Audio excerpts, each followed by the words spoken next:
Hi, I'm Pav. And I'm Neil. And welcome to the Top 10 of Anything podcast. Let's start the countdown. 10, 9, 8, 7, 6, 5, 4, 3, 2, 1. Good evening. And let me tell you that you'll be a psycho to miss this one. So let's look through the rear window directly north by northwest and avoid suspicion by taking 39 steps to find out what the young and innocent think of our choices of top 10 of our favourite Alfred Hitchcock movies are. It's me, Neil. Pav's not with us, I'm afraid, so I have to torture you with myself. But I am excited to say I'm joined by the lovely ladies, Rebecca and Marnie. No, sorry. No, it's the wonderful Jen Berg and the Corinne Pastor. Hello, ladies. Hello. Was that a bit too much, was it? A bit too obvious on the choices of words of Alfred Hitchcock in there? Not at all. You could do it all day. Oh, well, we could try. I mean, I'd run out of movies eventually. So, ladies, what I'm going to quickly do is I'm going to give you some Alfred Hitchcock facts, because that's what I normally have to do. You can usher me along if you know them, or you can take them in and win, I don't know, Trivial Pursuit the next time you play. Maybe not. So here we go. Alfred Hitchcock has never won a Best Director Oscar. I didn't know that until I read it. So the director starred in a cameo as himself in almost every one of his movies. The person who loved to terrify others with his films had several phobias himself. Hitchcock was afraid of children, oval objects, and police officers. Alfred Hitchcock never learned to drive and did not get a driver's license. This was probably due to the reluctance to contact the police once again. Hitchcock was banned from entering Disneyland, and Walt Disney himself refused to use the amusement park as a location for filming, because the director made that disgusting movie, Psycho. Due to his excess weight and small stature, the director was released from service during the First World War. For 4 decades, Hitchcock's wife, Alma Reville, helped with the scripts and, well, pretty much every other aspect of the filmmaking. Defining much of his style, it was reportedly her idea to use Bernard Herrmann's string score for the shower scene in Psycho. While some actresses defended him, the bad stories are really bad. For example, he referred to the 39 Steps lead actress as the Birmingham Tart. Not a cool word, fellas. We all know that. And then he'd direct her by pretending he was going to jerk off to get a shocked face. Hitchcock enjoyed very un-Hitchcockian movies. The last film he ever screened in his studio was 1977's Smokey and the Bandit. And in 1979, Hitchcock received the Lifetime Achievement Award from the American Film Institute. He jokingly told his friends that he might die soon. A year later, the talented director was gone. So there we are, some facts for Hitchcock for you to peruse and think about. So, ladies, we'll go to Corinne first. How hard did you find it to make this top 10 list? I was able to do top 8. I have a little bit of trouble with 9 and 10. So I did watch a lot, but it was a bit difficult. There's a lot of movies. There's a lot of movies to see. And you, Jen, what about yourself? Well, originally I'm like, well, I had my number 1. That was easy. I'm like, I can do the rest of the list, no problem. But like 20 minutes ago, I was still changing stuff because it's tough. Because I'm like, well, I know I've seen a lot. And I had to check. He directed, if you don't count The Silence, he directed 47, and I've seen 31 of them. Wow, that's some going. Not well done. in my lifetime. In my lifetime. Not in one sitting. No. I was revisiting a lot, but yeah. And as I was trying to narrow it down, as my sister pointed out, not all of them are winners. That is. That is very true. Yeah, that is true. So, you Jamaica in. Hey, isn't that one of his English films? Shouldn't I be very protective of that one? Nah. No, maybe not. So you've been watching them while you're in Italy, Corinne, because obviously you're Oh joining. no, they were all done. I stopped watching before I left for my trip, so I did So, not. so you had no homework while away on holiday then? No, this is the end result of the homework I did prior. So So looking forward to it. Looking forward to it. So should we kick right on into it? And well, you all know the format, don't you? We go through the top 10 up to number 2. We read each other's 10 to 2, and then we reveal the number 1. So if we got the same one, we can then shout, "Oh, I've got this one at number 1," or whatever. We know the process by now, I'm sure.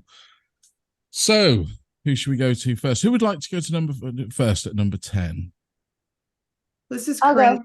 first. Yeah, let Corinne. Yeah, first. let Corinne. Okay. My number 10, which I just decided 30 seconds ago, was The Trouble with Harry from 1955. Only because it just becomes, it's not really a thriller, it's more of a comedy of errors. That poor guy gets dug up 3 or 4 times, each thinking they've killed him before. And it just watching the psychological of each of the characters who think they killed him. I don't think I've seen this one. You have to forgive me. I'm just looking it up quickly to see who's in it. I had the Shirley DVD. MacLaine. Yeah. Yeah, very young Shirley MacLaine. And if Right. I don't know if you've got Leave It to Beaver over in the UK, and it's a very young Jerry Mathers as the son. Okay. Is it John Forsythe too? Yes, it Yes. is. Yeah, Neil, you might know him as the voice of Charlie in the original Charlie's Angels. that's right. Yes. Yeah. Oh, I've not seen this one. That's got to go on my list. No, I definitely have not seen this one. There's too many to watch, isn't there? But so many things, right? There was. Look, I'm making a note of it now. So you're a fan of this one then, Jen, as well. This is up there. I had a bunch out from the library and I was trying to get through them, and that one I'm like, because I haven't seen it, and there's too many to watch. I didn't get to it, so now I have to get it back out of the library. I'm gonna have to have a look at that one. It's about, well, it says it's on Amazon, like everything's on It's Amazon. just beautifully shot. It's just like in fall in Vermont, and it's just gorgeous. So Is it in oh, it is in color. it is in color. Yeah. Oh, so One of the later ones. yeah, 55. 1955, yeah. Yeah, I'm gonna have to put that one on the list. I really am. Brilliant choice. Something already I've got to learn up on. So Jen, what's your number 10? I'm kicking it off with 1941's Mr. and Mrs. Smith. Oh yes, I know this one. You do? Okay. It's his only screwball. That's really why I wanted to include it. Because it's not like most of his other movies. It's and also any excuse to watch the late great Carol Lombard in anything is worth it. So it's Carol Lombard and Robert Montgomery. And it's very silly, and it's very sweet. And there's a scene, I remember it when I watched it again. There's a scene with Robert Montgomery, it's just a little bit of slapstick where he is trying to get his nose to start bleeding, and it is hilarious. It still cracks me up. Yeah, I must watch it again. Yeah, have you seen this one, Corinne? I have not, but I will put it on the list. So I think it's on YouTube. Find it. Yeah. Yeah, I think because I think a lot of his movies appeared on YouTube now. So that's how I found most of them. I wasn't going to pay for all of them. So. Thank you, libraries. Yeah, absolutely. No, that's a good one, and it mustn't be confused with the Brad Pitt and Angelina Jolie one. Very different. Very different. Just same titles. So for my number 10, I went for Rebecca, Laurence Olivier and Joan Fontaine, the old one. So a ghost story, I suppose, set in England. Now, I never used to really like this one when I first watched it, Daphne du Maurier, and then I saw it on the stage. And do you remember the film Young Sherlock Holmes? Vaguely. Spielberg. Yeah. Well, the star of that, the young lad, was the guy that was in Rebecca, played the Olivier role. and it sort of won me over. It sort of introduced me back to the story. And then I watched the movie again with Olivier and fell in love with, well, who doesn't love Olivier's acting? He was just so good. But I fell in love with the ghost story on that. I mean, it's not a scary ghost story, is it at all? Have either of you seen this? Yes, it's actually my number 8. Yeah, I'll talk about it later. Oh, okay. It's my number 8. So, well, I'll let you have a say then, Corinne. yeah, I just found it. I kind of like character-driven actors, and that, what's her name? The housekeeper was just, I wonder what her problem was. Mrs. Danvers. Mrs. Danvers was just so obsessed with the first Mrs. Played by Judith De Winter. Anderson. So Judith Anderson. Judith Anderson played Mrs. Danvers. Joan Fontaine was Mrs. De Winter. Yeah. The second Mrs. De Winter. Oh yes, of course. We must say that because that's all the name they gave her. Yeah. The second Mrs. De Winter. So, but yeah, I find it very intriguing, and it just gets a little creepy towards the end, and then what's it, that scene where she encouraged her to dress like the old Mrs. De Winter, and then the twist at the end. I mean, they all have twists. Where the first Mrs. De Winter, where it wasn't a happy marriage, we'll just say that. And she was she was pregnant by someone else, and I just found it very intriguing, that movie. It is a very intriguing movie, and like I said, it was a bit. They made it a bit darker on stage. They followed the Du Maurier story probably closer than Hitchcock maybe did when he transferred it across. But yeah, it's a great movie, and we'll look forward to hearing more about it, Jen. Maybe you'll have to wait a little longer. Yeah, maybe. So, Corinne, what is your number 9? I went with Strangers on a Train. Maybe I just like the deranged characters because Bruno is completely deranged and psychotic. So, you just see him develop worse and worse and worse, and always almost a romance in all of these stories. And the wife, she's fooling around, and it's, I don't know, for me it was Bruno's performance that Strangers on a Train, and I found it funny at the end when people started talking to what's his name, Farley Granger's Guy Haynes character. They just walk away. So I just really like this movie. Yeah, it's been quite a while since I've seen this, so I'm just gonna have to refresh myself who was the actors in it. So Farley Granger as Guy Haynes and Robert Walker as Bruno Antony. Okay. And what year was it? It was 1951. It was black and white. Oh, there we are. Yeah. Okay. Yeah. No, it's been a while. Oh, yeah, because he's the tennis player, isn't it? He's the tennis player. Star. Yeah, that's right. I mean, they do play a match. In a carousel, right? Yes. Yeah. And the carousel goes a little haywire at the end. Yeah. Hitchcock did have a way with his movies to change things. I didn't realize it was written by Raymond Chandler, the screenplay. There we are. And it has his daughter in it. Hitchcock's daughter plays his girlfriend's sister. Okay. Barbara has Pat Hitchcock in it. She was in a couple of his films. So Patricia, she's always around. Yes. Oh yeah, I'm gonna have to rewatch that one. It's been such a long time. I bought myself years ago. I mean, I'm gonna have to dust it off and find it. The Alfred Hitchcock box set where they didn't put every movie obviously in, but all the sort of classics, and that's on there. So it's gonna trip up to the loft for me to find that one. Absolutely. Jen, so what would be your number 9? My number 9 is 1941's Suspicion with Joan Fontaine and Cary Grant. Joan Fontaine won the Oscar for that. I've seen it a lot, and there's so much that's great about it, except for the ending, which still infuriates me. And that's why I couldn't make it higher, because it feels like the whole movie is setting up towards something, and then at the end it's just over and you're like, wait, what?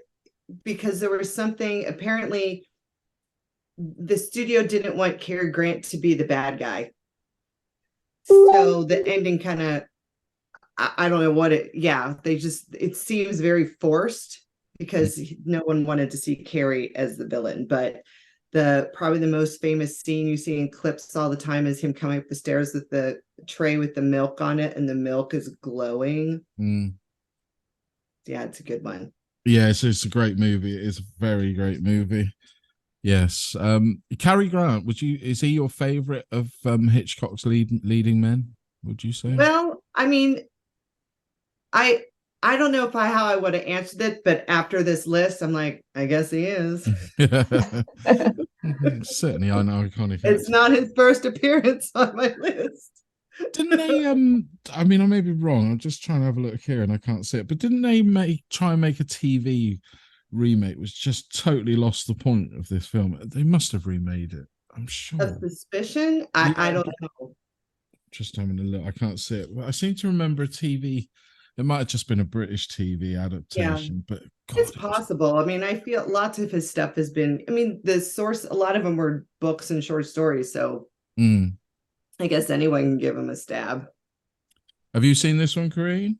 I actually have, and the ending kept it out of my top 10. It's an honorable mention. Yeah. I was hoping for more at the end. So I think you and me in agreement. Yeah, it didn't make my top 10 either on that one, I'm afraid. It was tough. It Up is a until tough one. the end, I was, you're on board. Yeah, absolutely. Right. Well, my number 9 is Rope. So again, it's just a story, isn't it? A great crime story that gets you guessing all the way through. It's James Stewart, who I think is possibly my favorite of Hitchcock's leading men. I just love Jimmy Stewart's acting and the way he is on screen. But Farley Granger again in this one, isn't it?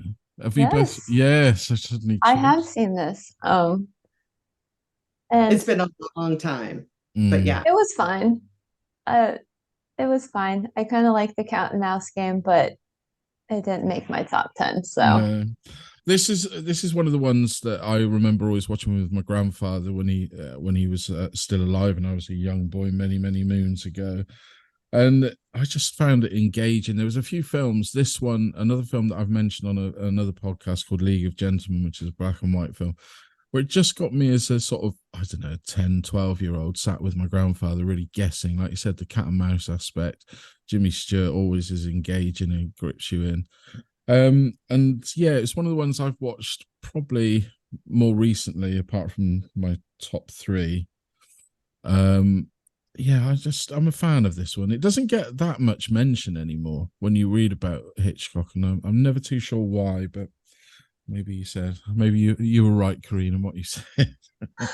It's most famous for the long the shots, like there's only like 4 or 5 edits or something, and that's right. It takes place in one apartment, so right. But they do that which a lot of directors have actually tried to replicate. You know, Goodfellas did it and things like that, and Boogie Nights. But it's like those continuous shots, which must have been in those days crazily hard to do without the technology that we've got. Right. So, Corinne, your number 8 was Rebecca. Yes. Great choice, as we said. Jen, what is your number 8? My number 8 is 1940s Foreign Correspondent with the very handsome Joel McCrea and Lorraine Day. Does anyone know this one? Well, I've heard of it, but I've never seen it. So encourage us to come and watch it, Jen. Encourage us. Well, there's a scene in a windmill with no dialogue, and it's just this. It's so cool. Like, just all these gears are spinning and clunk, and Joel McCrea is just kind of moving through. And of course, there's espionage and all that stuff. And then there's the other famous scene is this plane crash. at the end, which even watching now, you're like, that's intense. I don't know how they did that. I mean, yeah, it's a lot of, they crash into the ocean. And apparently they finished shooting, like, historically, right before they had to go back and add an ending because it's about he's a reporter in Europe and there's a threat coming from the rest of Europe without being very specific. And I guess the movie, they had to redo the ending or add an ending because it came out right before the Battle of Britain started, right before the Nazis started bombing London. Right. They kind of tagged this ending on with him, Joel McCrea, giving this speech, in solidarity that we're with you in England, kind of thing. But yeah, you should definitely check it out. And their chemistry, Joel McCrea and Lorraine Day, is really fun too. That's something that Hitchcock has always done in all of his films. It's the chemistry, isn't it? It's finding the right actor for the right roles. He was a master of that. I mean, you do see a lot of older films, and sometimes I think, well, why did they cast that? But yeah, you never question it with Hitchcock, do you? Mm-mm. It's on my list. I put it on the list to watch. So have I. I'm hoping it's in my box set when I finally make my way up into the for sure, into the loft. I can't remember exactly what's on it. So, excuse me. So my number 8 is To Catch a Thief. I mean, this is a classic movie. I think it is. It always seems to be on the lists of people's top 10. It's Cary Grant again. There we are. Again, it didn't make either of your lists. No, honorable mention. Honorable mention. Where it's shot though, the south of France. So it was beautiful. The location was beautiful. So yeah, absolutely. And Cary Grant playing the jewel thief or retired jewel thief, and when he's obviously trying to prove his innocence in this, isn't he? And things, and the wonderful Grace Kelly, the beautiful Grace Kelly in it. It's just like you said, the south of France, the location, the story, the acting, as we always said. It's another one that wins me over. It beguiles me. It just makes me. Yeah, I love watching those sort of films. It's a bit like Belle de Jour when you see that and you can sit and appreciate the beauty and everything, not always knowing what the hell's going on. You're doing To Catch a Thief, but in the others you don't always know what the hell's going on. But you're waved over by that beauty and everything. And again, well written, well acted. I think it's one of those ones that may be a great introduction to Hitchcock, maybe, to me, without going to the absolute what I think of the classics. If you wanted to deep dive, that's a good one to start with. But what about you, Jen? Are you? I've seen it. Cary Grant is always fabulous. I never been a huge Grace Kelly fan. No. I mean, one of the most beautiful women that ever lived, easily, but I was never really bowled over by her acting. It's sometimes I always think sometimes when you get to the 1950s style of acting, it's always quite hard to gauge because they always have this enunciation and the way they talk. But you quite possibly right. I mean, I'm just won over by the beauty on that one. Oh my gosh, it's ridiculous. Yeah, you can see why a prince tracked her down and let's marry her. Do you think all princes do that, or am I always wrong in thinking they always go for frogs? Oh, that's princesses, isn't it? Not princesses, right? Dear. So where are we at? So number 7, Corinne. What is your number 7? Some might think this is too low on the list. It's Vertigo with Jimmy Stewart. That's my number 5. It's not higher. I got a little annoyed by the obsession. So, but it is a great film. And it was just he is hired to follow a wife, and obviously he kind of sets him up. But and then he just becomes so obsessed with this woman. That's what kind of kept it at 7. So I got a little annoyed towards the end.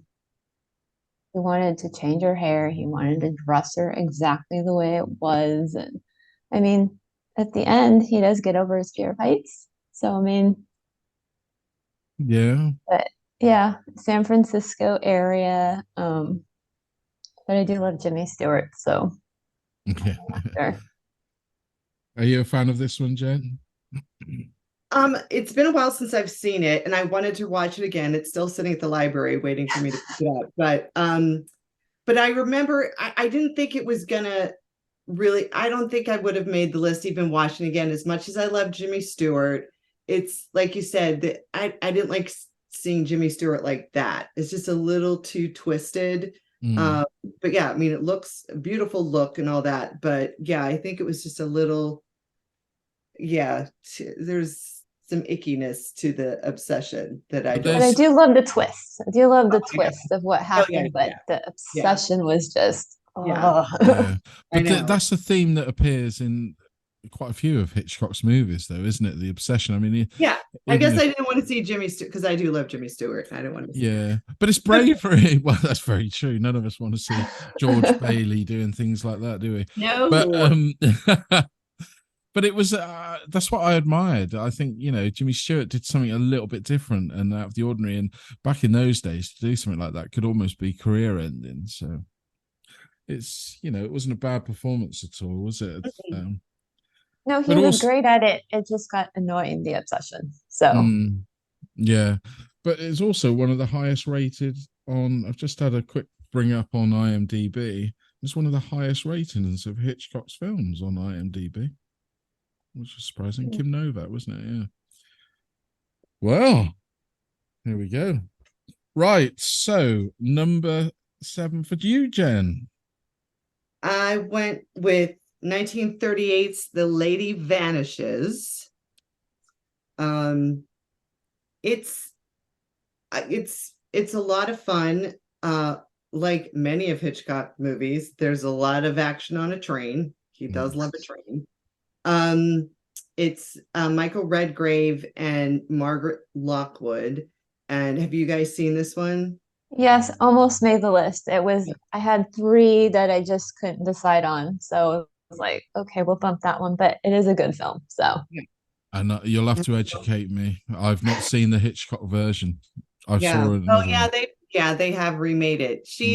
I mean, it's really, I mean, for 1938, it's the woman, it's the delightful Dame May Whitty, who seems like this doddering old governess, and she vanishes from the train, and Margaret Lockwood is like, she was here, and everyone is like, no, she wasn't. But each of those people is they're lying because they have other motives. Like they don't want the train to stop, basically. So they all keep, and she's like, am I losing my mind? Like, I know I saw this woman, and everyone's like, there was no woman, you were by yourself. And so it's all, yeah, so she's trying to piece it all together. And there are these two characters named Charters and Caldecott, are these two very British gentlemen. All they care about is the cricket match. yes. That's it. And they're trying to get scored, and the whole time, like, that's the reason they lie, because if they are delayed, they're not going to get back in time for the cricket match. And apparently those characters are so popular, they pop up in other movies over the years and maybe radio plays and stuff. So yeah, a lot of fun characters in that. And yeah, it can get, and Margaret Lockwood's character, like, she joins in a fist fight, and she's like totally scrappy and tough, and you don't really see that in 1938, where the woman instead is just like, oh, and she's in there like biting and punching. Yes. So yes. yeah, it's worth it. You should definitely check that one out. Oh, that's going on my list to watch that version. But yeah, again, full of great performances. Then there's something Hitchcock does so well as bring out the strong performances from his actors. I mean, you read things. I don't know whether you've seen the biogs about Hitchcock. Have you? I mean, the one with Anthony Hopkins was good. And was it Toby Jones? Was he? Yes, I usually, if something Hitchcock related is on, I try to watch. I haven't seen it, but yeah, because none of those paint Hitchcock very well at all, do they? Very well at all. So yeah. Issues. Sorry. No, he had some issues. Yeah, well, I think Yes. yeah, but those issues obviously were what made it him how he was, I suppose, in what he made and film wise. So my number 7 is Marnie. I haven't close. seen it. Have you not? Running out of time. So It was just a little too. Yeah, you know which scene I mean, Neil. It was a little problematic. It is. And I completely agree. And obviously, if it was made now, we'd have to change that. Yes. We would definitely have to change that. But I'll confess, Neil, that in college, I did a film paper on it just so I could watch Sean Connery over and over again. Oh yes, a young Sean Connery, and Looks really good in that movie. in the height Okay. of his Bond film, yeah. And Tippi Hedren again, who was in Yeah. The Birds, she's in there.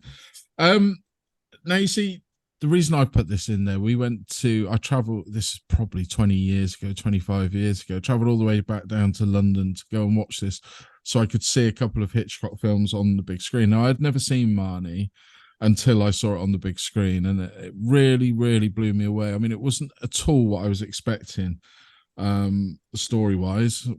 Didn't 20 years ago sort of pick up on the problematic. It was only when I rewatched it for this that I know exactly what you're talking about, Jen. But it's basically it's a very psychological film, very psychological.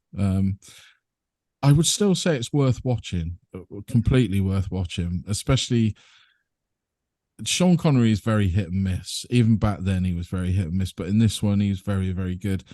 And didn't this cause it won some Oscar, or didn't win an Oscar, and got a lot of people saying, I can't remember, I'm waffling now because I can't remember what I was going to say.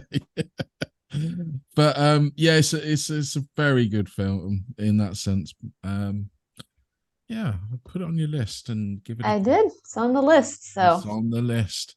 It's the debut or a very early appearance of Bruce Dern. Was it really? Oh, okay.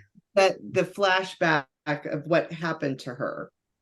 I think it's a famous shot with was he the sailor? I think, yeah, and it's the shot where it's like zoom in and how does he do? It's like he zooms in and pans out. He does the two. The camera does this weird movement, and that it's a Oh lot. my God, Marnie's very damaged, clearly, and so there's a lot of all that going on. Sean Connery's methods to make her better are not the best. No. Conventional. no, it will play on you. But oh my God, thinking of it, he was the sailor, he must have been. Yeah. Crikey. Fun fact. Yeah, well, every day is a learning day. So number 6, Corinne. Dial M for Murder from 1954 with Jen's favorite actress, Grace Kelly. So great minds think alike. Love the red dress. That's my number 6 as well. I just loved it because obviously you know what happens. This is a good cat and mouse game. Who's gonna outsmart who? Is the police, and it was just, and then you have him, Tony, he played by Ray Milland, and he just gets an old, blackmails people, try to kill the wife. He's very smug. Yes. No. And then that one, Hitchcock is in the picture and the old school photo. So that's his cameo.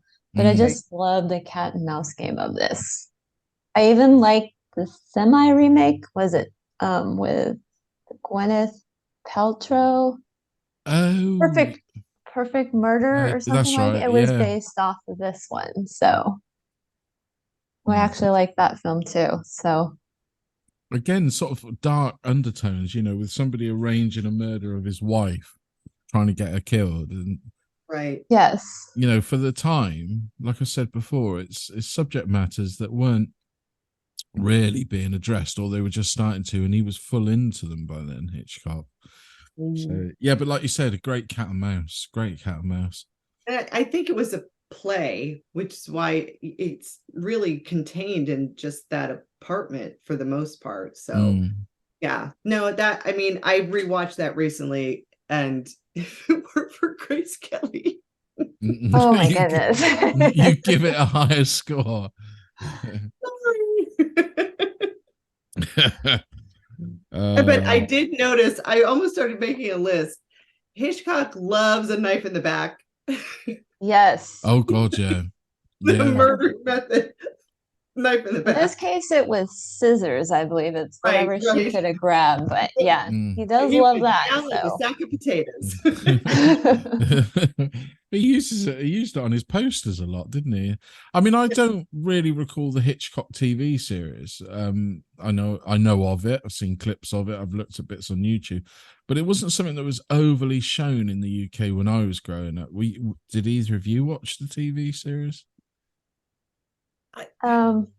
No, but I know of it. I might have watched like a rerun of it at some point. I just remember the theme song a little, dun, dun, dun, dun, dun, That's whatever right. the theme. Yeah, but And he always came walking out. yes. Do you see this? Oh yeah, yeah. Do you see what that's from my childhood? I dragged it out. It's Alfred Hitchcock's Ghost Stories for Children. And there was a book too, and those they scared me so much, but we listened to it over and over again. And he comes in and introduces it, and there's like this, so he comes in between the stories, and he's like in a house and the water's rising. I don't know what's flooding. He's kind of like, I'm going to drown. He's like, here's the next story. But yeah, I did find it like you can go to YouTube and search it, and someone's just recorded, like you could just listen to the whole album on YouTube. And you might listen and be like, Jen was scared of this. No, I can understand wholeheartedly. Was it just Ghost Stories for Kids? I think that, yeah. Oh, sorry. Alfred Hitchcock presents Ghost Stories for Young People. And I think it's a companion book. Okay, young people. Yeah, but still, I mean, I don't know. I think some of them still hold up. There's one with squirrels that's just like, it's weird. But no, yeah, you can find that on YouTube as we get close to Halloween. Oh, I'll have a look. I will have a look and have a listen. I'm always intrigued in things like this. So, Jen, what is your number 6? My number 6 is 1946 Notorious with Cary Grant and Ingrid Bergman. Do you guys know this one? Yeah. I'll talk about it a bit later. Okay. I rewatched it recently. I hadn't seen it for ages, but it's very romantic. It's very sexy. Like that. I mean, the suspense barely is there, like 1 or 2 scenes, but the two of them, yeah, pretty good. The reason it hasn't made my top 10 is I'm not overly familiar. It's been a long time, and I didn't want to try and get into something that I couldn't remember all of. But right. Yeah, it's going to have to go back up and watch, aren't I? I really am. Right. It's probably most famous. I don't know, Corinne, if you're going to mention this, the on-screen kiss, because at the time there was like a 3-second rule or something like that. Like the code, no characters, 3 seconds. And he managed to have a kiss go on for 2 minutes in this very, I don't know, how would you say it? It's like the camera's following them and they're almost like nibbling on each other, but it's like one long kiss, but the way it's cut, the censor's Yeah. Got it. Yes. Saucy. Neil writes it down on his list. Yeah, absolutely. Right, so I had at number 6 Dial M for Murder. Jen was Notorious. So we're at that halfway point where I can try and give you the quiz. So who would like to go first? Who would like to go second? Corinne, you're our guest. Would you like to go first or second? I'll go first. Okay. Are we both ready? Ready? No, but let's go. You'll be all right. So, what was Hitchcock's first? Oh, sorry. What movie was Hitchcock's directorial debut? I don't have an answer. Was it like Garden in Paradise or anything like Oh, that? you were so close. Oh. You are so close. Sounds like you'd be watching this while watching Notorious. Do you know, Jen? Are you? See, I don't know the silence, but oh my gosh, I was going to go the Lodger, but I know that's wrong. It is. Yeah, it is The Pleasure Garden. Oh, okay. You were so close. So close. So close. So, Jen, how many films did he win an Oscar for? Like as director? Hitchcock, yeah. 0. 0. Congratulations. Oh, I forgot to say it's the first to 3 if you listen to the podcast. Oh, yeah. Yeah. He was Kareem. robbed. He was robbed. He was robbed. It was, Yeah, I think they honestly, gave him a lifetime one. just to, yeah, from the end of his life. because they probably thought, oh shit, forgot about How him. could they're probably looking at those like, wait, Hitchcock's never won one of these? Oops. Yeah, let's better rectify that one quick. Okay, Corinne, how many stars does Hitchcock have on the Hollywood Walk of Fame? 1? Is that your final answer? Okay, Yeah. Jen, do you know? I'm afraid it's not. Okay, if he has one for movies, I expect one for TV. What else do they give stars for? I don't think of him as a radio. I'm gonna say 2. You're right to say 2, Jen. Congratulations. Could have given him one for cigar smoking or something. Yeah, possibly. Yeah. Okay, you can pull it back, Corinne. It's easily done. Honestly, easily. It's okay. I'm not a sore loser. Relax. You're in Italy. What do you care? Yeah. Exactly. I'm fine. Have you got fed up with pasta and pizza yet? I'm in Sorrento, and so there's a lot of seafood. So I had seafood tonight, so it was good. Nice. Yeah. And famous for its ham as well, isn't it? Sorrento ham. Or what do you call it? So yeah. We'll both be over tomorrow, Jen, shall we? Shall we nip and go and have a meal with Corinne? Well, we can meet in Naples for some pizza. Okay. I'll be there next week, so I can meet you next week. So okay. Gotcha. That'll do. Calling for airline reservations. Yeah. Right, Corinne. So how many films did Hitchcock serve as director?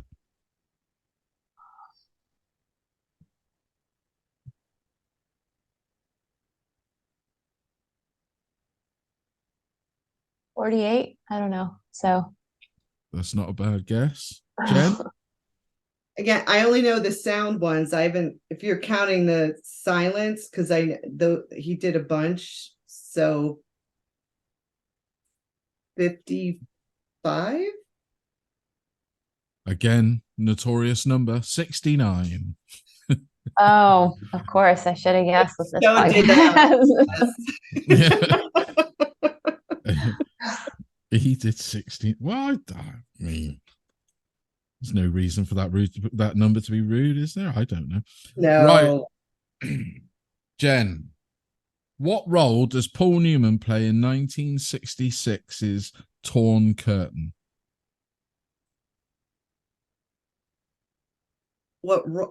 I know it's with Julie Andrews, and it's one I haven't.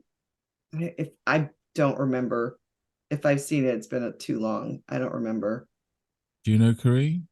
I haven't seen it, so I don't know. Nor have I, but apparently he was a rocket scientist. Okay. Okay. Yeah. Sure. Yeah. He likes to tear curtains. Yeah. That was what he's, rocket fuel. Okay, Corinne. Where in 1939's Jamaica Inn was set? Where was it set? It's quite a straightforward one. Jamaica?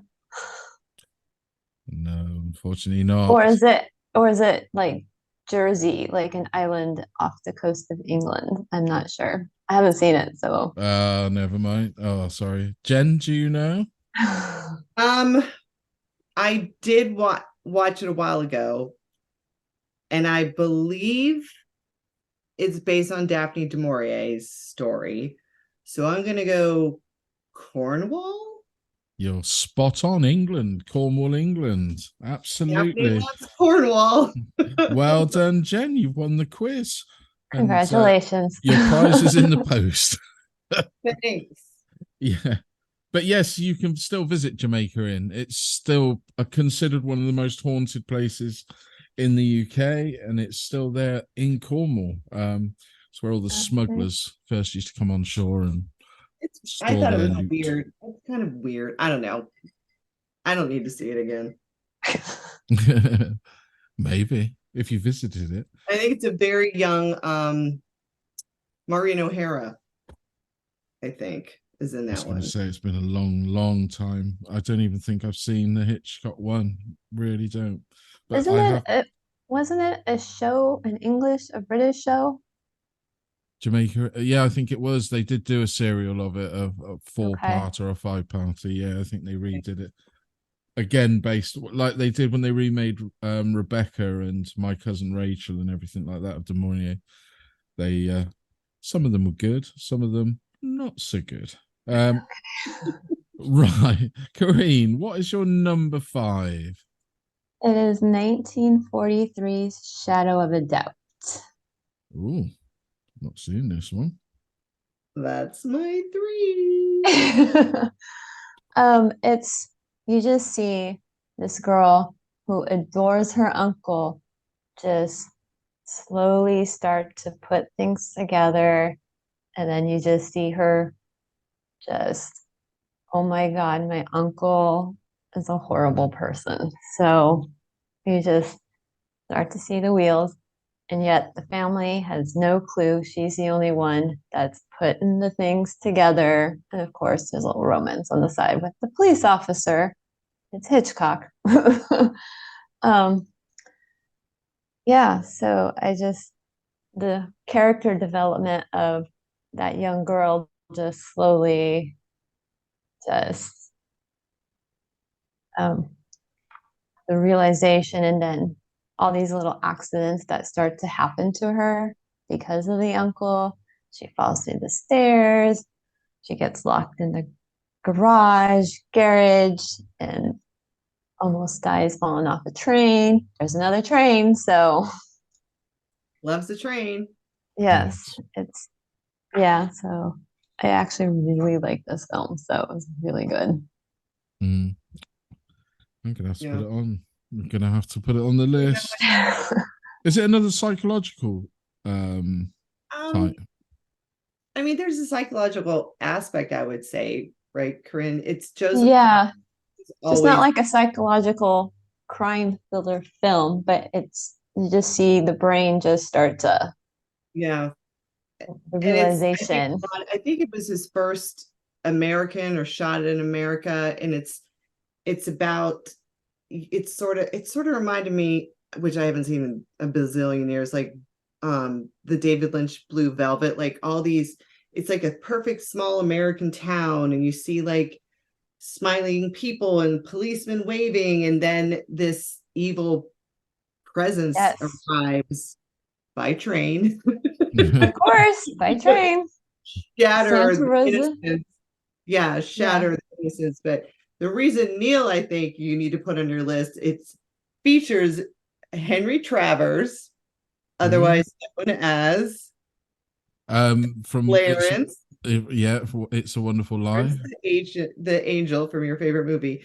And he always has like those little fun side characters, like, well, they're like you said, like the niece is figuring all this out about her uncle, and then Henry Travers is the dad, which is bizarre because he was like 70 and there's like an 8-year-old daughter. And a young son.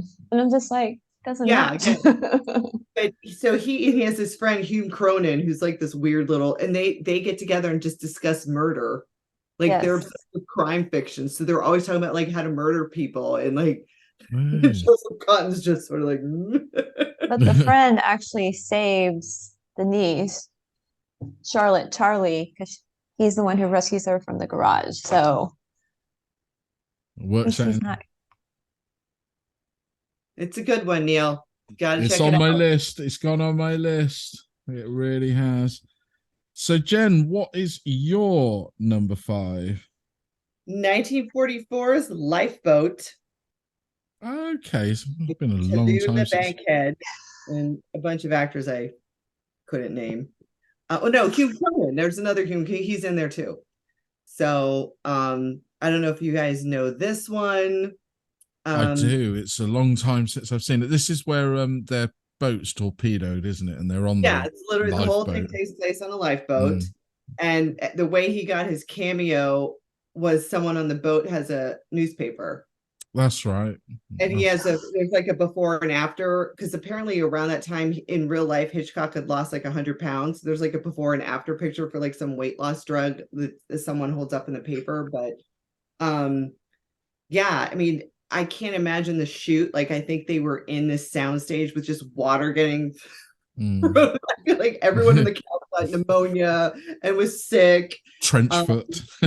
Yes, exactly. And it was very controversial at the time, it's 1944.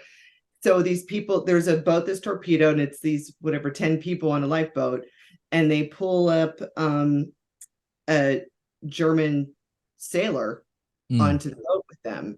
And I guess it was controversial at the time because people thought he was portrayed sympathetically, the Nazi. Yeah. I think watching it now, I mean, you think of it was in the midst of the war, and it sort of shows people like you have to come together to fight this common enemy. Like, I remember thinking, like, if I had seen that movie and I was British in 1944, I would have probably watched and been like, oh, those Nazis mean business. Like, they're not playing by any rules that we've ever, as far as warfare or whatever. Like, they are in this to win it, and he is diabolical. But like in the psychological games he's playing with these people on the boat, it's good. It's really good. Yeah, I'm gonna I have to added it to the rewatch list. I haven't seen it, so We've all got a lot of homework, haven't we? I know. you had a lot of films. I had to pick and choose. So It was very tough. 69. So I still haven't even seen half of them. No. I don't think I ever will, probably, as much as I'd like to. There's so much else to watch. That's the problem nowadays. There's too much things to watch all the time. And these are hard to find. Sadly, these are hard to track down. They are. They are now. They really are. So my number 5 was Vertigo. We spoke about that. So Corinne, your number 4, please. Psycho from 1960 with a young Anthony Perkins and Jamie Lee Curtis's mother, Janet Leigh. So I wasn't sure gonna like this one. I don't tend to like a huge lot of violent films, which is why I kind of like Hitchcock, because I like the psychological thrillers. But this violence wasn't too bad, and it's just Anthony Perkins, I guess, psychotic person. And I don't know, it's just an iconic movie, and I just ended up really liking it. So I mean, I'll probably talk about this later because I think this film, obviously, it kick-started a revolution to me in cinema. And now I'm a big fan of horror movies. People might know this, people might not. I just suddenly realized I'm wearing The Exorcist on my shirt. Yes, I see that. Yeah. This to me changed horror films for the better. It taught people that it takes you out of what you think is going to happen and the norm into the realms of the unexpected. I mean, the first time I saw it, I really didn't twig at all that he was the mother. I mean, everybody's the same. Yeah, that was a nice twist there. It was a big twist, big twist.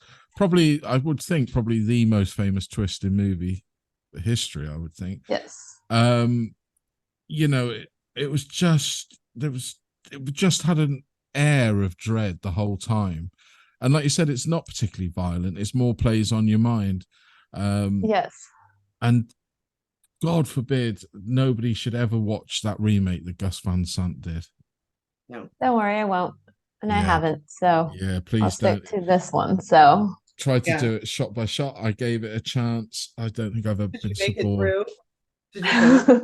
I went to the cinema to see it, and I was the only one in the screen. I thought I'll go because my partner at the time, I always remember she went to see that film with Sandra Bullock and Nicole Kidman. That's something magic, perfect magic, or Practical magic. practical magic. And I said, "You guys go and see that. I'll go and check this out." I've been talking about it. How I wish I went to see Practical Magic. Honestly, it was dreadful. Yeah.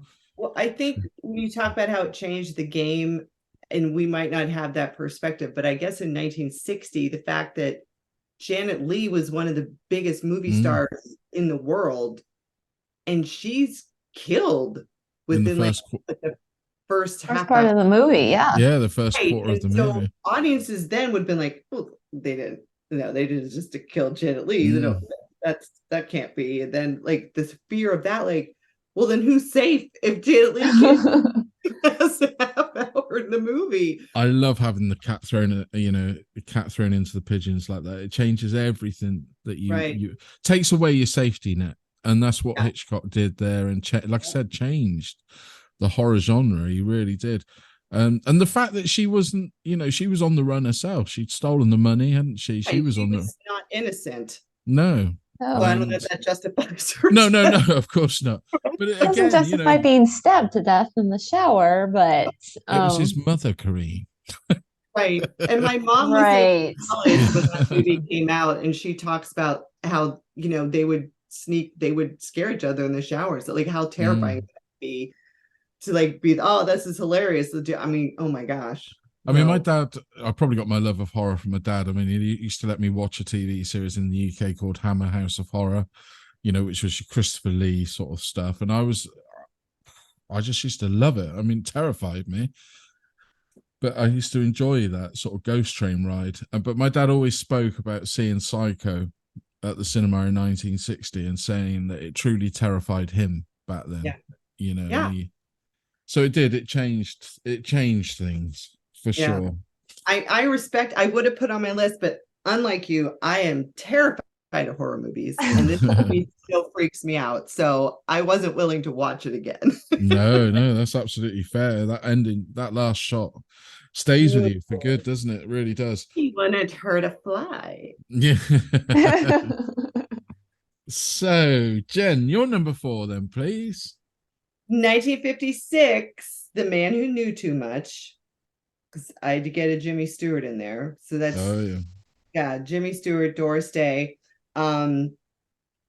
It's a remake, sort of. There was, I think it was 1934. He was the first movie, The Man Who Knew Too Much, with Peter Lorre. And they've remade it since, haven't they? Hitchcock remade his own film, oddly enough. But I don't know if you've seen this one, but I mean, I love Doris Day. Love Doris Day, and you might know her for like the Rock Hudson kind of rom-com, but she plays, Jimmy Stewart's a doctor, and his wife Jo, they are on a holiday in Morocco with their son, and she was they changed the location. Huh? They changed the location from because I saw the 1934 one, so I was like, oh, that's not right. Yeah, they were in the mountains. And there's a scene the acting, Doris Day, it's such a powerful scene. So basically they're there with their son, and they meet people that are kind of, not who they say they are. And their son gets kidnapped, and there's a scene, like Jimmy Stewart knows, and he has to tell her that they've taken the son, and he doesn't want her to, it's very chilling. He doesn't want her to become hysterical like women do. So he takes sedatives out of his medical bag, and he makes her take these sedatives before he tells her what happened. And so she starts getting hysterical while like getting sedated. And and then it's good. And then they come back to London. So there's scenes in London because they're trying to track their son down. And another very famous scene in the Royal Albert Hall, Neil. Yeah. And there's a symphony playing, and there's no dialogue for like 12 minutes. And it's just the suspense, because she knows there's an assassin somewhere, but she doesn't. It's like in the middle of this concert, and she's, yeah, it still holds up. So that's my number 4. Oh, and it won best song Oscar for the earworm Que Sera Sera. Oh, right. Okay. Or say things for what feels like 20 minutes. Yeah, I'm gonna have to watch that one. It's one of the ones that's passed me by. Didn't Bill Murray do a remake of it as well? Further down the line, he might have done. I don't know why Bill Murray would do that. Well, they probably turned it into a comedy, like a parody of sort, right? Yeah, maybe. So my number 4 is The Birds. Yes, a horror. And you like the horror, it still freaks me out, Neil. He does it. I mean, I'm a bit more uncomfortable watching it, knowing how he treated the lead actress in that movie. When you watch the biog that they did, I mean, it makes you feel a bit more uncomfortable, especially animal cruelty as well. Probably would never get made now, but it's still, to make something so everyday that you see every day terrifying is an art. To think about these birds and the sinisterness of them, I don't know, ganging up on you, as it were, we should say, and attacking. It's a real art to me, and it is terrifying. You know, the bits with just, yeah, all of them. Have you ever seen this one, Corinne? No? I have, and once is enough. I am with old Allie McKay when she didn't like the birds when she lived in LA. I do not like the birds. So I'm not a fan. So you have a lot of birds in LA, do you? I don't live in LA. I live in Orange County. So not too many. So, Not but too except animals San attacking Capistrano at humans. certain times of the year. A bit north of, yeah, I don't live down there either. So, yeah, it was horrifying. It was scary. Not a fan. Well, fair enough. Even now, like if you're somewhere walking, whatever, and you see 6 birds on a telephone wire, don't you start? Yes. Yeah, I'm like, nope, just keep walking. But that's what's so great. I mean, it's a bit like they almost parodied it in Finding Nemo, didn't they? With the seagulls, mine, yes. And they get more and more. Right. But yeah, it's like I said, it's something every day that we see and are around. I mean, obviously people have phobias of birds and things, but he really mastered the craft in that movie of taking something every day and turning it into something terrifying. And yeah, I'm a fan. I'm a fan of that. And I think another Daphne du Maurier adaptation. Is it really? There you go. I'm learning everything all the time. But I was going to say, with my horror, I'm not a person that I mean, I'll sit through, you know, the things like they're being released as we record this, The Nun 2 and that. But that to me is just a ghost train ride, you know, just quiet. And that bores me. I'm just like, that's not scary. I like the psychological. I like it to work its way in, and you're driving home at night, or you're sitting in bed at night and you're thinking about the movie. That's a winner. Some people call me strange for it, but I think, you know, as the film experts say, there's a very fine line between comedy and horror. So there we are. And Hitchcock his suspense always had the comedy. That's the other thing. There was always, like, as soon as to break the tension, there would be something silly so he was really good at that too. Yeah, absolutely, he was. I don't remember a lot of humor in The Birds, though. It's pretty intense. Well, in the beginning, you know, when she's in the bird shop before it becomes scary, she kind of has that flirtation with the guy, and so she was a little bit sassy a little bit. So it was kind of it was light-hearted there, wasn't it? Yeah. We'll be sending bird tweets all over now. Right. So, Corinne, your number 3, please. 1959's North by Northwest. Great minds think alike again. That's my number 3 as well. With Cary Grant and Eva Marie Saint. And yeah, it was kind of a good espionage. There's always a little bit of a twist, and I just found it very entertaining, that film. It was, and obviously, I mean, we talk about iconic, we've talked about iconic, and we try not to use that word, but I still think the airplane over the field where he's trying to evade it is still probably the most iconic scene in one of the most iconic scenes in movie history. And it's the tension that it builds in that movie to me. It's and the government knows he's not the real agent because that agent doesn't exist. That's right. And he's just running for his life, but they don't actually step in till pretty late. It's just really late, and this poor guy could have been dead by the time they were intervened. Good luck. Oh well, yeah. But again, Cary Grant in this one as well he's smoldering in this one, isn't he? Because he's an older Cary Grant for us. Yes. Yeah. Older Cary Grant. From Bristol. I'll talk about it soon. He was born in Bristol, which is very much near where myself and Pav live.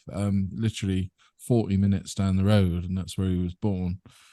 Was it Archibald Leach, wasn't it? Yep. Okay. See why he changed his name. Yeah. Which is the character John Cleese in A Fish Called Wanda named himself Archie Leach. That's right. Because of Cary Grant. Yeah, a very good movie indeed. So number 3, Jen, was Shadow of Doubt for you. Number 3 for myself is North by Northwest. So we're all the way back round to you again, Corinne, for your number 2. My number 2 is 1954's Rear Window. You've been copying my list. I didn't know. I just spoke to you today.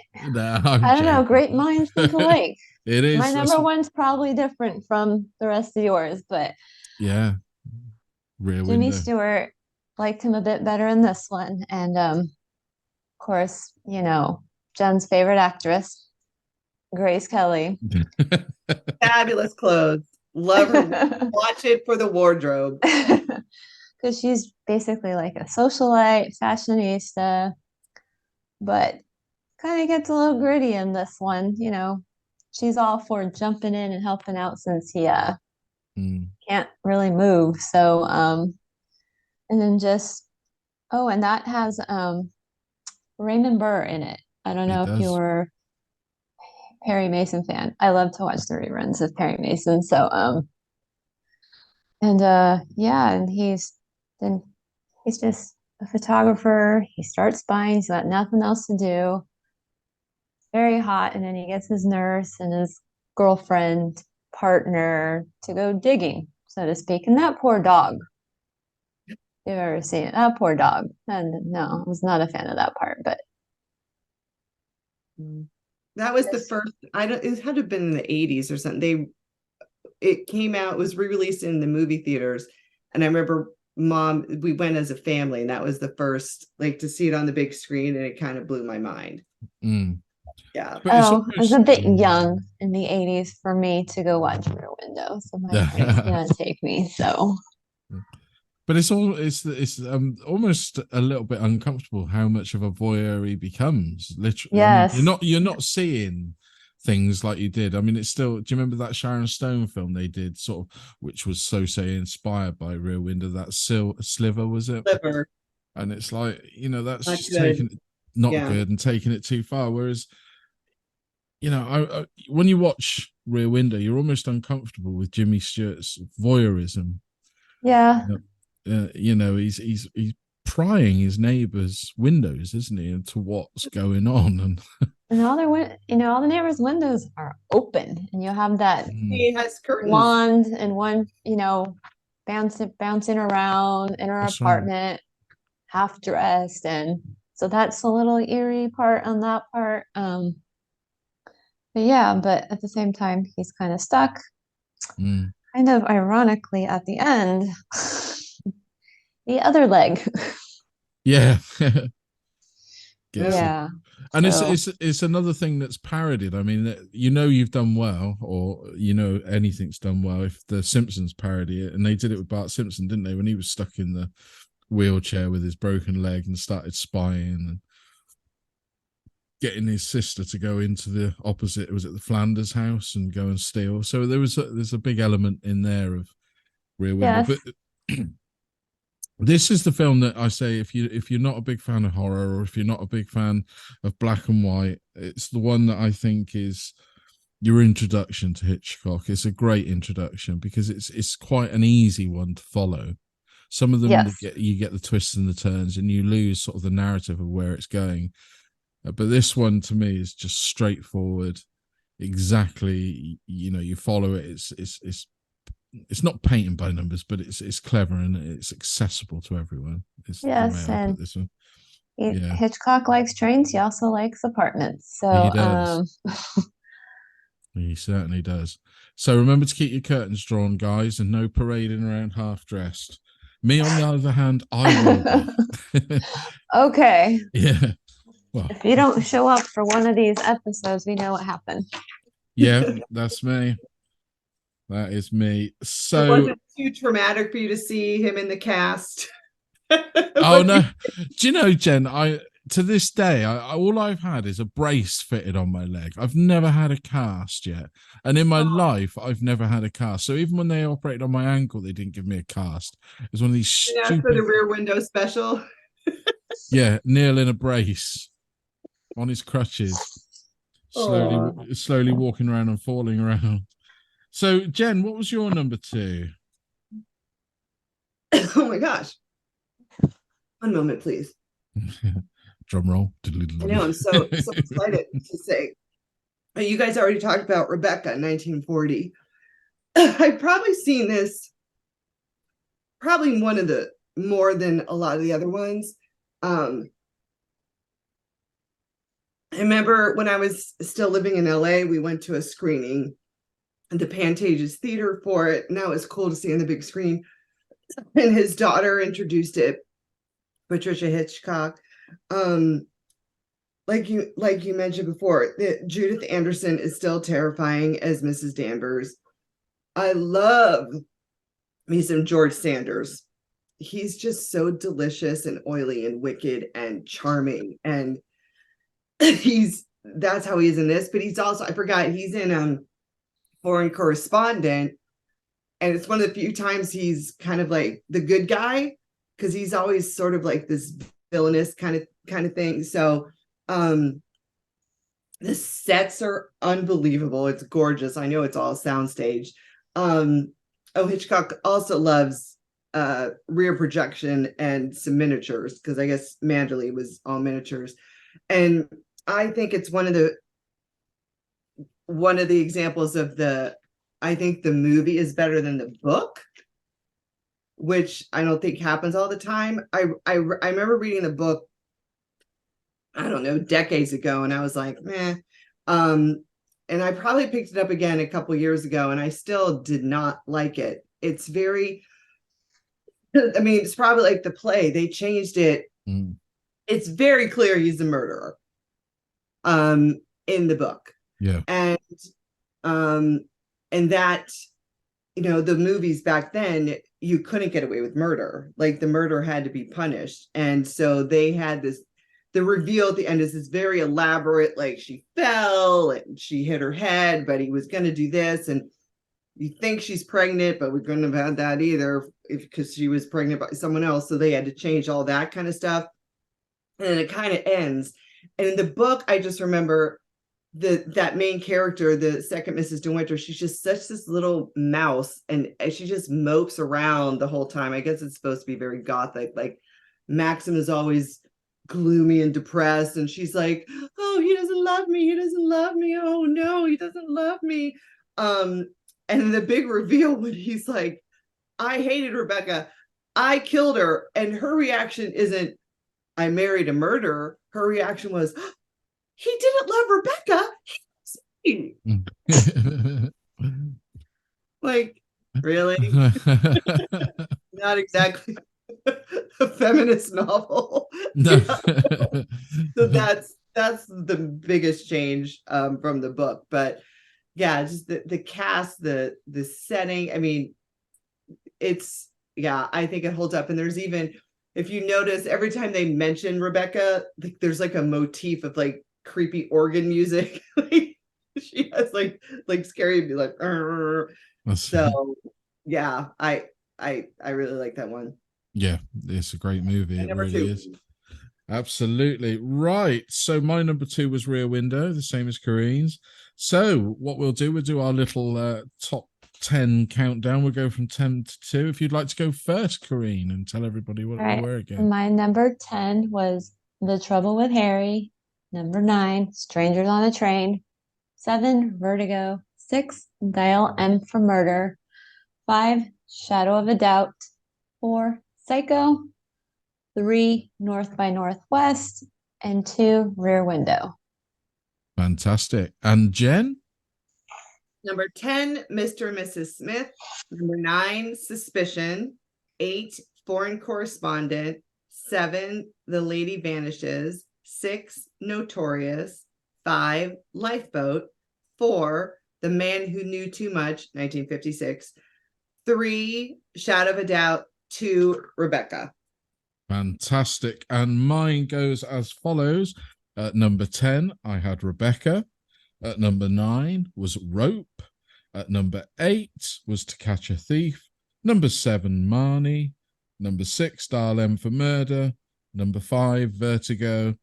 Number 4, The Birds. Number 3, North by Northwest. Number 2, Rear Window. So, Corinne, what is your number 1? My number 1 is 1946, Notorious. It was already discussed. There is like the history element. So you have Ingrid Bergman, as a daughter of a Nazi war criminal, but Cary Grant. I know everyone loves Cary Grant. Mm-hmm. And they do have that good chemistry. So it was a good movie to watch. And then you just see her deteriorate. Yes. And again, you just see her try to do the spine and they're onto her and he has to go into the house and then you know what's going to happen to her husband. Just like the dinner guest who had an outburst, you know what happens. So I kind of like the espionage of it. And that Claude Rains, right, is the husband. It was. Yes, as Yeah, okay. Alex Sebastian. Right.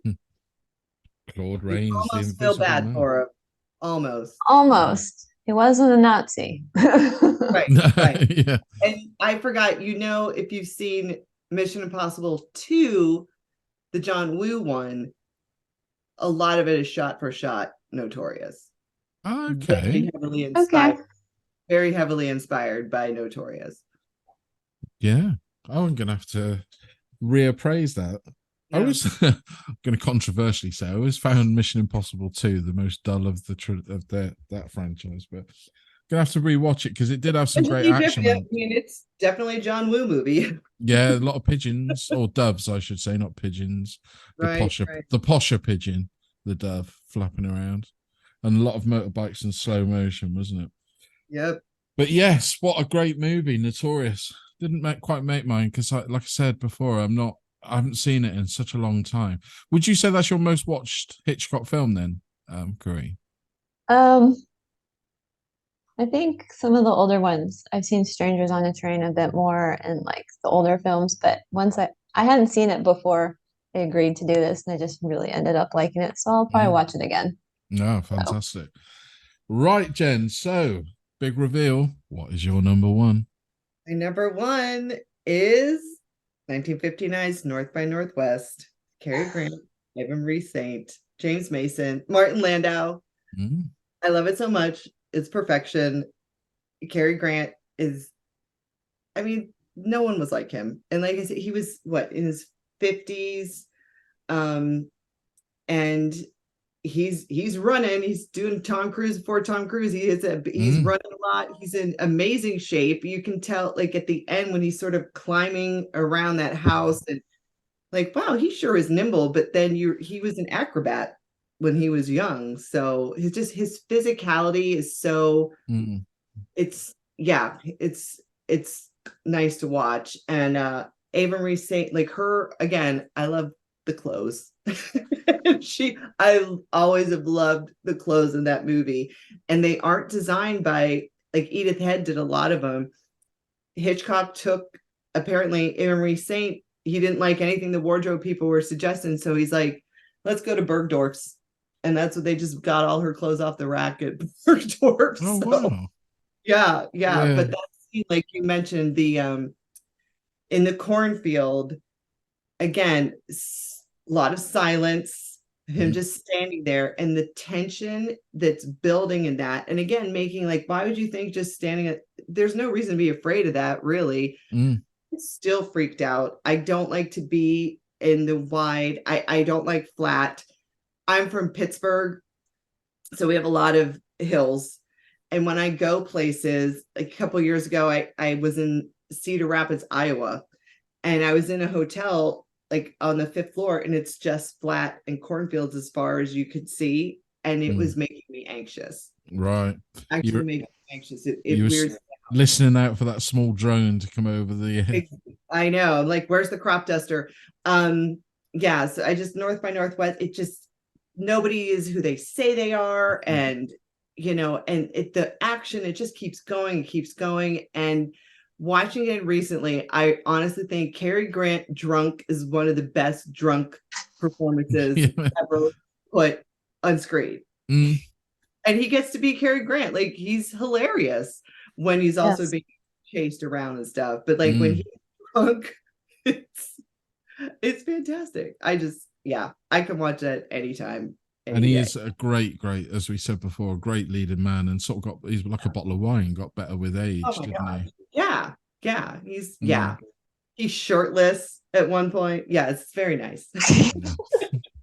Yeah, absolutely. I agree with that all the way.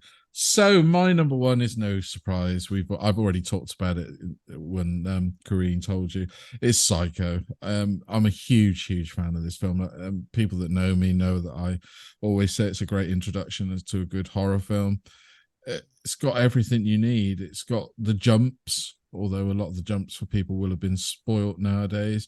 It's got that side of horror. It's got the psychological bits, and it's got what Hitchcock did best, is the twist. And I would say if anybody has never seen Psycho, man up and watch it, because it's worth it at the end. It really is. How many times do you think you've seen it? I don't know. It's quite a staple, because I've introduced it to, I mean, I say all my kids, I've got 2 kids. I've introduced it to both of them when they're of age, get them into horror. And they like it? They liked it? Yeah. Especially afterwards when I said, like I explained on here, how it changed horror, and they became very much enthralled in it. I don't know. It's got to be in the 10s. Let's put it that way. If it wasn't so scary. Now, did you come to Universal Studios in LA? Did you see? You saw the Psycho House? Yeah, I couldn't get over how much the guy that runs out at you with the knife looked like Anthony Perkins. Sorry. Yeah, I know. Because I used to work at NBC. I used to work at Universal Studios. Right. I wasn't in the park, but if people came to visit, I'd take them around the back lot, and there's the Psycho House. And I just remember that guy, like the tram would go by, and this guy would come out. He just walked with a body. He didn't have the body when we had him. He came out with a big knife. Yeah, he came out with a body and put it in a trunk, and like didn't even pay attention to the tram. He just came out carrying like a canvas body and put it in the trunk, and then went back in the house. And I just remember thinking, that's that guy's job. Like, is he getting a SAG card? Because he keeps carrying a body to the car all day. I know, it's such a repeat thing. I mean, I wondered when because myself and Pav did an LA work trip back in nearly 10 years ago now. Yeah. And we must do another one. And it was the way he stomped out the door and onto the veranda or whatever it is that at the front, and he was in such a urgency. I actually said to Pav, do you think he's just getting sick and tired of doing that all day, and he's just trying to get it over as quick as he can? But like I said, I could not get over how much he looked like Perkins. Did he come up to the tram? Like, how close did he No, No. he was close, but he didn't. He had the knife, and he just like Okay. stormed out as if to say. Okay. He might have done more, but I think we were Right. quite near the front. But I have got a picture of him. I managed to take a picture of him because I was so, like I said, I just couldn't get over how much he looked like him. But, Probably why I got the job. yeah, absolutely. But like you said, what a ball. Having your agent, like, they need someone who looks like And, Norman Bates yeah, for the casting call. that'll be me. You look the scariest. Yeah, it's like a Norman Bates lineup. We'll have you this week. Yeah. But that's been a wonderful insight into what other people in your Hitchcock movies. I think it's been so fascinating. Could listen to you both talk about them for ages and ages. So many we didn't mention, and I think the only one I had to write down that I haven't seen is Trouble with Harry. Oh yeah, that's the same as me. I've got that. I on think my I have the list. shortest list. Neil, what's yours? 5? Oh, loads probably. Yeah, I've got all this scrawling I've got everywhere. I've got scrawling everywhere. And we've got a lot of honorable mentions as well, as people that listen to the podcast have sent in what they think are what their favorite Hitchcock movies is. We've got Stu Grant, who opened his message with "Ooh." I don't know whether it's supposed to be like that, but this is a good one. So Rear Window is his favorite. Then he goes The Birds, Psycho, Vertigo, The 39 Steps, and Rope. We got Clee Torres. Thank you very much for being a top head. I remembered watching Frenzy. That's the last one he did, wasn't it? Frenzy. Family Plot, I think, was last, but Frenzy had been one before, and that always looked too scary to me. Do you know, I've never actually seen it all the way through. It's very, very 70s coloured, almost like the Italian horror of what I remember seeing. I must go and watch that again. I must do. I remember watching Frenzy when I was younger and was so unsettled by it. But for me, Rear Window is such a nail biter. Jimmy Stewart is so good, isn't he? Just David Berger, The Birds, and he even did an audio commentary for it back in the day. I'll get Pav to put the link for that on there for his commentary, because God knows how to read that out. I will not be listening. Yeah. I don't know. I hope this isn't a joke name. Chris Peacock. Just let that sink in a minute. Just the Strings from Psycho is enough for me. Masterpiece. Paul Osgood, Lifeboat. There we are. We didn't talk about the movie scores and how powerful. I know. Yeah. They really are, aren't they? They really are. Again, it's the way he used the music in the movies was revolutionary, really. I mean, I've only seen a couple of the silents. I wouldn't say I'm really into them. I just saw them for research purposes, and even the music on those are really spectacular. I don't know whether they've been upgraded or what they've done to it, what I saw, but fantastic. So Sergio Cervantes, I hope I've said your name right. North by Northwest. However, I must admit, I haven't seen any other Hitchcock movie other than The Birds when I was like 12. Good way to screw your head up for life. Doug Simpson, another top head. Thank you very much for the support. My number one would be either be Strangers on a Train or Rebecca, both great choices. Lisa Buchanan, another top head. Thank you very much. So I am old enough to remember Alfred Hitchcock Presents. We spoke about that with great reverence, I might add. As for the movies, two of my favorites are North by Northwest and Rear Window, but by far and above, Psycho to this day scares me. He was a genius when it came to cinematic illusion. I know history has shown him to be a tyrant and misogynist on his sets, so that needs to be said as well. And then Pat Myers, Hitchcock was the master of suspense. I'd go with The Birds, North by Northwest, and Psycho. Thank you very much for all your feedback. So, ladies, thank you very much for joining me. I hope it wasn't too painful without Pav. Pav, we do miss you. Well, I don't. I see him all the time. I know you do. Yes. No, I joke. Of course I miss him. And he'll be back with his jolly nature of what he has. He has said that I must remember to still read out the quick gump, about all the social media. So you can find us on all the social medias at Top 10 Pods.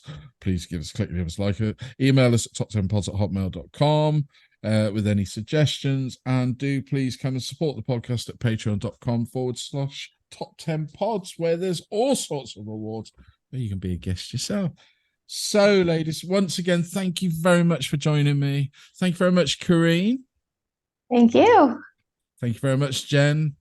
Thanks, Neil. You've been a master of information today for me. Yes, I'm impressed. I was like, Yeah. I feel so underprepared. Oh, no, I'm that big of a nerd. So No, it's absolutely fine. I could listen to that for weeks and weeks. So we're going to carry on talking about this. So thank you very much, everybody, for listening, and start the countdown, I think he says. 10, 9,